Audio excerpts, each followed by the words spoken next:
امیر المؤمنین ملا محمد عمر سے ہماری ملاقات ہوئی تو اس میں مولوی نور محمد بھی شریک تھے، اور انہوں نے امیر المؤمنین کو اس موقع پر عرب علماء سے گفتگو کی کچھ تفصیل سنائی، جس پر امیر المؤمنین نے کہا کہ یہ بات غلط ہے کہ ان بتوں کی پوجا نہیں ہوتی تھی، اور یہ محض نمائش اور یادگار کے لیے تھے، اس لیے کہ پوجا اور عبادت صرف سامنے آ کر سر جھکانے کا نام نہیں، بلکہ ہزاروں میل دور ان کے لیے تعظیم اور محبت کے وہ جذبات بھی عبادت کے زمرے میں آتے ہیں جو خالق کائنات کی ذات گرامی کے ساتھ مخصوص ہیں۔ ہم نے قندھار میں 3 روزہ قیام کے دوران بطور خاص یہ بات محسوس کی کہ افغانستان کے خلاف اقوام متحدہ کی سلامتی کونسل کی پابندیوں سے افغان حکومت اور عوام کی مشکلات میں اضافہ ضرور ہوا ہے، مگر ان کے چہروں پر اس سلسلے میں پریشانی اور اضطراب کے اثرات نہیں، بلکہ وہ پورے حوصلے اور اعتماد کے ساتھ ان پابندیوں کو برداشت کرتے ہوئے نفاذ اسلام کے عمل کو بہرحال مکمل کرنے کا عزم رکھتے ہیں۔ 11 اپریل سن 2001 امام ولی اللہ دہلوی رحمۃ اللہ علیہ کے خواب کی عملی تعبیر۔ خواب کو جناب نبی اکرم صلی اللہ علیہ وآلہ وسلم نے نبوت کے اجزاء میں سے ایک جزو قرار دیا ہے، اور بخاری شریف کی ایک روایت کے مطابق رسول اکرم صلی اللہ علیہ وآلہ وسلم نے ارشاد فرمایا ہے کہ نبوت کے اجزاء یعنی وحی کی اقسام میں صرف ایک قسم باقی رہ گئی ہے جو اچھے خواب کی صورت میں ہے، اور جس کے ذریعے اللہ تعالیٰ بسا اوقات اپنے نیک بندوں کو آنے والے حالات و واقعات کی طرف اشارہ کر دیتے ہیں، مگر شرعی مسئلہ یہ ہے کہ حجت اور دلیل صرف پیغمبر کا خواب ہے یا وہ خواب جو کسی مومن نے دیکھا اور رسول اللہ صلی اللہ علیہ وآلہ وسلم نے سن کر اس کی توثیق فرما دی۔ جیسے قرآن کریم کا ارشاد ہے کہ حضرت ابراہیم علیہ السلام نے خواب میں اپنے بیٹے کو ذبح کیا تو بیداری میں اس خواب کو وحی الہی سمجھتے ہوئے اپنے فرزند حضرت اسماعیل علیہ السلام کو ذبح کرنے کے لیے تیار ہو گئے۔ یا جیسے دنیا بھر میں اسلام کا سب سے زیادہ اور ہر وقت گونجنے والا شعار اذان ہے، جس کی بنیاد خواب پر ہے۔ حضرت عبداللہ بن زید رضی اللہ عنہ نے خواب میں ایک شخص کو اذان کے یہ کلمات بلند آواز سے پکارتے سنا، اور انہوں نے جناب نبی اکرم صلی اللہ علیہ وآلہ وسلم کو اپنے اس خواب سے آگاہ کیا، جس پر رسول اللہ صلی اللہ علیہ وآلہ وسلم نے ہر نماز سے پہلے ان الفاظ کو اعلان کے طور پر بلند آواز سے پکارنے کا حکم دیا جو اذان کہلاتی ہے۔ جناب نبی اکرم صلی اللہ علیہ وآلہ وسلم صحابہ کرام کو اپنے خواب بتایا کرتے تھے اور ان کے خواب سن کر تعبیر سے آگاہ کرتے تھے۔ امام بخاری رحمۃ اللہ علیہ نے بخاری شریف میں کتاب التعبیر کے نام سے مستقل باب قائم کیا ہے، جس میں 60 سے زیادہ روایات اس حوالے سے نقل کی ہیں، لیکن پیغمبر کے خواب یا پیغمبر کے سامنے پیش کیے جانے والے خواب کے سوا اور کوئی خواب اس معنی میں شرعی حجت اور دلیل نہیں ہے کہ اس پر کسی فیصلے یا حکم کی بنیاد رکھی جائے، خواہ وہ کسی بھی شخصیت کا خواب ہو۔ البتہ خوشخبری اور کسی معاملے کی پیشگی اطلاع کے طور پر خواب کی اہمیت و افادیت آج بھی موجود ہے۔ اس پس منظر میں حضرت امام ولی اللہ دہلوی رحمۃ اللہ علیہ کے ایک خواب کا تذکرہ کرنا چاہتا ہوں جو انہوں نے اپنی معروف کتاب فیوض الحرمین میں بیان فرمایا ہے۔ حضرت شاہ ولی اللہ دہلوی رحمۃ اللہ علیہ نے یہ خواب 21 ذی القعدہ 1144 ہجری کو حرم پاک میں جمعے کی شب کو دیکھا، جس کے اہم امور یہ ہیں۔ شاہ صاحب رحمۃ اللہ علیہ نے خواب میں دیکھا کہ مسلمانوں پر کافروں کا غلبہ ہو گیا ہے، کافروں نے اہل اسلام سے ان کے ممالک اور اموال چھین لیے ہیں، ان کی اولادوں کو غلام بنا لیا ہے، اور مسلمانوں کے شہروں میں اسلام کے شاعر مغلوب اور کفار کے شاعر غالب ہو گئے ہیں۔ اس صورتحال پر اہل زمین اللہ تعالیٰ کے شدید غضب کا سامنا کر رہے ہیں، اور شاہ صاحب رحمۃ اللہ علیہ خواب کے دوران ملائے اعلیٰ میں غضب الہی کے مظاہر دیکھتے ہیں۔ شاہ صاحب خود بھی غیظ و غضب سے بھر گئے، اور ان کے گرد ایسے لوگوں کا جمع غفیر جمع ہو گیا جو غضب سے بھرے ہوئے ہیں۔ ان میں مختلف ممالک کے لوگ ہیں، سوار بھی ہیں اور پیدل بھی ہیں۔ شاہ صاحب رحمۃ اللہ علیہ اس خواب میں خود کو قائم الزمان کی صورت میں دیکھتے ہیں، جس سے مراد وہ ہستی ہے جسے اللہ تعالیٰ کسی نظام خیر کے نافذ کرنے کے لیے سبب کے طور پر ذریعہ بنا لیتے ہیں، اور وہ اللہ تعالیٰ کے حکم کے مطابق دنیا میں نظام خیر کے قیام کے لیے جدوجہد کرتا ہے۔ خواب میں حضرت شاہ ولی اللہ دہلوی رحمۃ اللہ علیہ کے گرد غیظ و غضب سے بھرے ہوئے دنیا بھر کے مسلمان جمع غفیر کی صورت میں گھیرا ڈال کر ان سے سوال کرتے ہیں کہ آج کے دور میں اللہ تعالیٰ کا حکم کیا ہے؟ حضرت شاہ صاحب رحمۃ اللہ علیہ اس کے جواب میں فرماتے ہیں کہ تمام نظاموں کو توڑ پھوڑ دینا ہی اس وقت اللہ تعالیٰ کی مرضی اور اس کا حکم ہے، تاکہ دنیا کے تمام مروجہ نظاموں کا خاتمہ ہو اور قرآن و سنت کا نظام ان نظاموں کی جگہ لے سکے۔ تحریک ولی اللہ سے تعلق رکھنے والے مختلف ارباب علم و دانش نے مختلف اوقات میں اس خواب کی مختلف تعبیریں بیان کی ہیں جو اس وقت کے حالات کی روشنی میں ہیں، لیکن ہمارے نزدیک اس خواب کی وہ عملی تعبیر اب ظاہر ہوئی ہے جو امارت اسلامی افغانستان کی طالبان حکومت کی صورت میں ہے۔ ناظرین، آگے بڑھنے سے پہلے کامنٹ سیکشن میں ہمیں اپنی آراء سے ضرور آگاہ کیجیے گا کہ آپ کو ہماری یہ سیریز کیسی لگ رہی ہے۔ آئندہ آنے والی اقساط سے باخبر رہنے کے لیے ہمارے چینل کو سبسکرائب کر لیں اور ساتھ موجود بیل آئیکن کو ضرور کلک کر لیں۔ شکریہ۔ کیونکہ دنیا کے مختلف بلکہ بیشتر مسلم ممالک پر کفر کی طاقتوں کا غلبہ قائم ہوا اور کم و بیش 2 صدیوں تک قائم رہا، اسلامی قوانین و احکام منسوخ کر کے کفر و ظلم کے نظام مسلط کر دیے گئے، مسلمانوں کے اموال اور وسائل کا استحصال کیا گیا جو اب تک جاری ہے، دنیا بھر کے مسلمانوں کی عملی حالت غلاموں جیسی ہے اور عالمی استعمار کے احکام اور فیصلوں کے سامنے وہ مکمل طور پر بے بس ہیں۔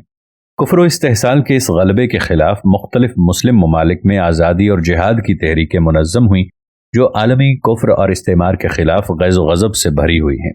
حضرت شاہ ولی اللہ دہلوی رحمۃ اللہ علیہ کی جماعت اور تحریک کو عالمی کفر کے خلاف بغاوت کے لیے اللہ تعالیٰ نے بطور سبب اور آلے کے اختیار فرمایا۔ چنانچہ اسی جماعت نے جنوبی ایشیا میں برطانوی استعمار کو شکست دی، وسطی ایشیا اور افغانستان سے روسی استعمار کو پسپا کیا اور آج امریکی استعمار کے خلاف سب سے مضبوط اور بے لچک تحریک کا پرچم بھی اسی جماعت کے ہاتھ میں ہے۔ دنیا بھر کی اسلامی تحریکیں رفتہ رفتہ تحریک ولی اللہ کے اس موٹو کی طرف آ رہی ہیں کہ دنیا کے تمام مروجہ نظاموں کا مکمل خاتمہ کیے بغیر اسلام نافذ نہیں ہو سکتا اور دنیا کے کسی مروجہ نظام کے ساتھ اسلام کی ایڈجسٹمنٹ ممکن نہیں۔ حضرت شاہ ولی اللہ دہلوی رحمۃ اللہ علیہ کی فکری تحریک کا سب سے بڑا علمدار دارالعلوم دیوبند ہے، جس نے 140 سال کی جدوجہد کے ذریعے اسلامی تعلیمات و احکام اور تہذیب و ثقافت کی نہ صرف حفاظت کی ہے بلکہ جنوبی ایشیا کے لاکھوں مسلمانوں کو مختلف شعبوں میں اس کی حفاظت و ترویج اور نفاذ و غلبے کے لیے تیار کیا ہے۔ اور اسی عملی و فکری تحریک کی ایک شاخ طالبان نے امارت اسلامی افغانستان میں اس کا عملی مظاہرہ کر دکھایا ہے کہ اپنے ملک میں کفر کے ہر نظام کے اثرات کو مٹا ڈالا ہے اور ہر قسم کے مروجہ سسٹم کو جڑ سے اکھاڑ پھینکا ہے، جس سے قرآن و سنت کے شرعی نظام کے عملی اور حقیقی نفاذ کی راہ ہموار ہو گئی ہے۔ طالبان کے طرز حکومت میں ہمارے بہت سے دوستوں کو شدت دکھائی دے رہی ہے اور وہ ان کے بعض اقدامات کو انتہا پسندانہ قرار دیتے ہیں، لیکن اگر وہ حضرت شاہ ولی اللہ دہلوی رحمۃ اللہ علیہ کے موٹو اس کی روشنی میں دیکھیں تو اس بات کا انہیں بھی اعتراف کرنا پڑے گا کہ دنیا کے مروجہ نظاموں کے مکمل خاتمے کے بغیر قرآن و سنت کے احکام اور قوانین کا عملی نفاذ اور خلافت اسلامیہ کا احیاء ممکن ہی نہیں ہے۔ دنیا کے مروجہ نظاموں کا خاتمہ طالبان حکومت کے طرز عمل کے ذریعے ہی ہو سکتا ہے، اور جو تحریکات اور فکری حلقے موجودہ عالمی سسٹم اور مروجہ نظاموں کے سٹرکچر کے اندر رہتے ہوئے ایڈجسٹمنٹ اور مفاہمت کے ذریعے نفاذ اسلام کا خواب دیکھ رہے ہیں، وہ غلط فہمی اور مغالطے کا شکار ہیں۔ ہمارے نزدیک امام ولی اللہ دہلوی رحمۃ اللہ علیہ کے اس تاریخی خواب کی عملی تعبیر اپنے آخری مراحل کی طرف بڑھ رہی ہے۔ جہاد کشمیر اور جہاد افغانستان کا موازنہ۔ 23 اپریل سن 2001۔ پاکستان کے بعض علمی حلقوں اور شخصیات کو اشکال ہے کہ کشمیر کا جہاد افغانستان کی طرح کا نہیں ہے، اس لیے کہ افغانستان میں جہاد کا فتویٰ علماء نے دیا تھا اور جہادی گروپ اس کی بنیاد پر روسی استعمار کے خلاف جہاد کر رہے تھے، جبکہ ان کے خیال میں کشمیری مجاہدین کا معاملہ اس سے مختلف ہے۔ وہ اپنے عمل اور فیصلوں میں آزاد نہیں ہیں بلکہ ایجنسیوں کا کنٹرول ان پر حاوی ہے، اور کنٹرولر قوت نے خود جہاد کا کوئی اعلان نہیں کیا۔ اس لیے ان حضرات کے نزدیک جہاد کشمیر کو افغانستان کی طرح کے شرعی جہاد کا درجہ نہیں دیا جا سکتا۔ لیکن ابو عمار زاہد الراشدی کہتے ہیں کہ میرے نزدیک اس کی حیثیت ایک مغالطے کے سوا کچھ نہیں ہے، اس لیے کہ یہ مفروضہ صرف اس صورت میں قابل قبول ہے جب جہاد کشمیر کا نقطۂ آغاز موجودہ جہادی گروپوں کی حالیہ جدوجہد کو قرار دیا جائے، جبکہ فی الواقع صورتحال یہ نہیں ہے، بلکہ اصل تاریخی تناظر یہ ہے کہ 1947 میں قیام پاکستان کے بعد کشمیری علماء نے، جن میں امیر شریعت مولانا عبداللہ کفل گڑھی، مولانا غلام حیدر جنڈالوی، مولانا محمد یوسف خان قلندری، مولانا عبدالحمید قاسمی، مولانا محمد عبداللہ سیاکھوی، مولانا مظفر حسین ندوی اور دیگر سرکردہ علماء شامل تھے، ڈوگرہ حکمرانوں کے تسلط کے خلاف جہاد کا فتویٰ جاری کیا تھا اور اس کی بنیاد پر خود میدان جہاد میں نکل کر آزادی کشمیر کے لیے جہاد کا آغاز کیا تھا، جس کے نتیجے میں آزاد کشمیر کی موجودہ ریاست قائم ہوئی۔ اس کے بعد نہ ان علماء نے اپنا یہ فتویٰ واپس لیا اور نہ ہی کشمیری عوام آزادی کے مطالبے اور جد و جہد سے دستبردار ہوئے۔ اس لیے جہاد کشمیر کا موجودہ راؤنڈ اسی تسلسل کا حصہ ہے، اور اس کی شرعی اساس بھی مذکورہ علماء کرام کے اس فتوے پر ہے، جس کے ذریعے انہوں نے ڈوگرا استعمار سے جنگ لڑ کر آزاد کشمیر کا خطہ آزاد کرایا تھا۔ اور یہی وجہ ہے کہ آج بھی جہاد کشمیر میں زیادہ تر حصہ دینی جماعتوں، دینی مدارس کے طلباء اور علماء کرام کا ہے، جو اصل فریق ہیں، جبکہ حکومت پاکستان اور ایجنسیوں کی حیثیت آج بھی اسی طرح کے معاونین کی ہے، جس طرح کی معاونت ان کی طرف سے جہاد افغانستان کو حاصل رہی ہے۔ البتہ سرحدی حالات اور علاقائی مجبوریوں کا دائرہ اس سے قطعی مختلف ہے، اور وہی فرق بعض ذہنوں کو بلا وجہ الجھن میں ڈالے ہوئے ہے۔ جہاد کشمیر کے بارے میں تحفظات کا اظہار کرنے والے حضرات اس مسئلے کو وقتی حالات کی بجائے تاریخی تناظر کے وسیع دائرے میں دیکھیں تو ان کا اشکال خود بخود رفع ہو جائے گا، اور وہ بھی اس بات کو تسلیم کریں گے کہ کشمیری عوام کی یہ جد و جہد شرعی جہاد کا درجہ رکھتی ہے، جس کی حمایت و امداد ہماری دینی ذمہ داریوں میں شامل ہے۔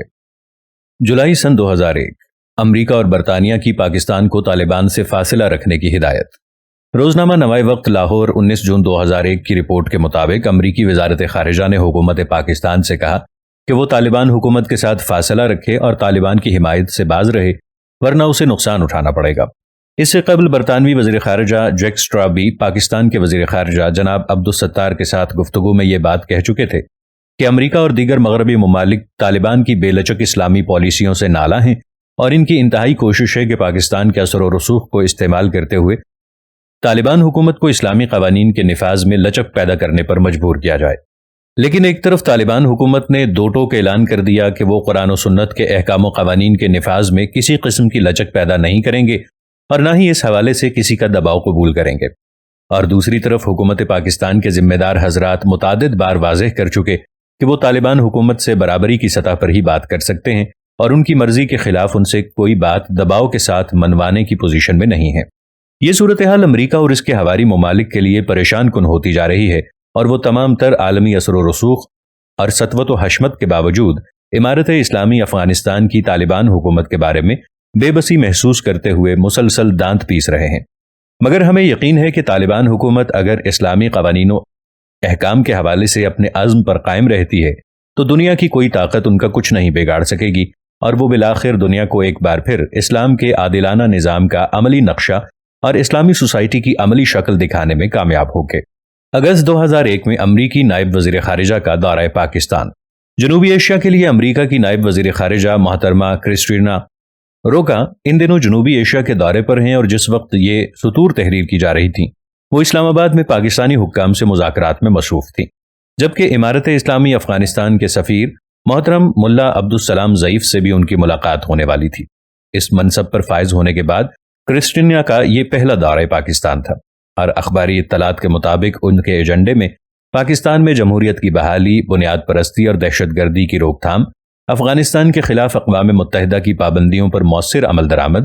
عرب مجاہد اسامہ بن لادن کو امریکہ کے حوالے کرنے کا سوال، اور کشمیر کے حوالے سے پاکستان اور بھارت کے درمیان کشیدگی کو کم کرنے کے مسائل سر فہرست تھے، جن میں وہ متعدد بیانات میں اپنے خیالات کا اظہار کر چکی تھیں۔ جنوبی ایشیا کے حوالے سے امریکہ کا یہ ایجنڈا کوئی نیا نہیں ہے، اور نہ امریکہ میں حکومت کی تبدیلی اور کلنٹن کی جگہ جارج ڈبلیو بش کی بطور صدر آمد سے اس ایجنڈے اور اس کے حوالے سے امریکہ کی قومی پالیسی میں کوئی فرق سامنے آیا ہے۔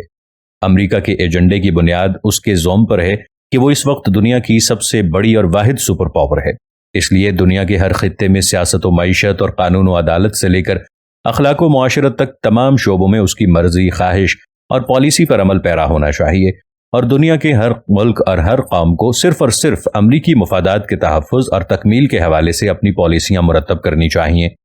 امریکہ اپنی اس بالادستی کے لیے انسانی حقوق کے نعرے، جمہوریت کے پرچار اور اقوام متحدہ کے فیصلوں کو ہتھیار کے طور پر استعمال کر رہا ہے، لیکن یہ محض فریب کاری ہے جس کا صرف دو عملی مثالوں سے بخوبی اندازہ لگایا جا سکتا ہے۔ ایک یہ کہ امریکہ پاکستان میں جمہوری عمل کی جلد بحالی کا خواہاں ہے، اور پاکستان میں آنے والے نئی امریکی سفیر نے صاف طور پر کہا ہے کہ بطور سفیر ان کی پہلی ترجیح پاکستان میں جمہوری عمل کی بحالی ہوگی۔ لیکن مشرق وسطیٰ کے ممالک میں امریکہ کو جمہوریت سے کوئی دلچسپی نہیں ہے، اور چونکہ وہاں شخصی آمریتیں اور بادشاہتیں امریکی مفادات کے تحفظ کے لیے زیادہ مفید ثابت ہو رہی ہیں، اس لیے امریکہ کے نزدیک ان ممالک کے عوام کی سیاسی آزادیوں، شہری حقوق اور جمہوری تقاضوں کی کوئی اہمیت نہیں ہے، اور امریکہ پورے مشرق وسطیٰ میں آمریتوں اور بادشاہتوں کا سب سے بڑا محافظ بنا ہوا ہے۔ دوسری مثال بھی ہمارے سامنے ہے کہ اسرائیل اقوام متحدہ کی قراردادوں اور فیصلوں کی کھلے بندوں خلاف ورزی کرتا چلا رہا ہے،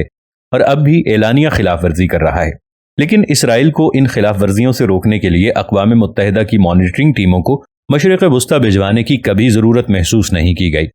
جبکہ اس کے برعکس افغانستان کی سرحدوں پر صرف اس لیے اقوام متحدہ کی مانیٹرنگ ٹیمیں بھجوانے کے لیے امریکہ سب سے زیادہ متحرک ہے کہ امریکہ کے اندازوں، توقعات اور خواہشات کے الرقم